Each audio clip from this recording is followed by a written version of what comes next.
In fact, I do believe that we can take you to that briefing, the Global Sumud Flotilla, briefing the media on what it says is an imminent attack planned on the flotilla. Let's listen in. Are now intimidating us with intensified violence. Their response to previous flotilla initiatives are indicative of what harassment and violence we can expect from them. We were not unaware of apartheid Israel's propensity for violence and would be surprised if indeed they choose a different response. These acts are acts of desperation, not unlike what we witnessed during the last decade of apartheid South Africa. This global Sumud Flotilla comes at a time when some of Western regimes have started to backtrack on their shameless support for apartheid Israel. Yet, none of them are doing anything to stop the genocide, forced mass starvation, and forced displacement of millions of people in Gaza.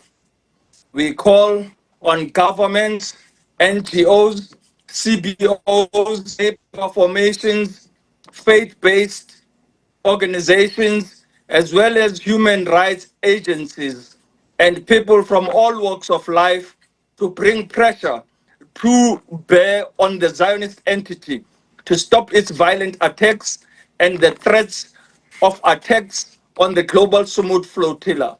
We assure our families and friends of the Global Sumud Flotilla participants that we will do all in our power to protect them even under difficult circumstances.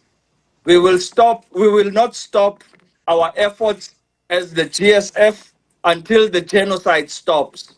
Humanitarian aid flows freely and the Palestinian people are free. Thank you. All right, of course, that was the Global Sumud Flotilla briefing the media on what it says is an imminent attack planned on the flotilla itself. And of course, speaking there was the humanitarian activist Nkosi Zwelivelile Mandela, calling on assistance against what they say is an attack by Israel. Of course, other developing parts of this particular story is that Italy said on Thursday, in fact, that it is now sending a number of ships to that area, including, of course, Spain, sending naval ships into the Mediterranean Sea, charged to protect the Global Sumud Flotilla, also known as the GSF, which is carrying aid towards Gaza. Previously, of course, there was a drone attack in that particular area. And they, of course, you have Mr. Mandela condemning that particular attack by Israel.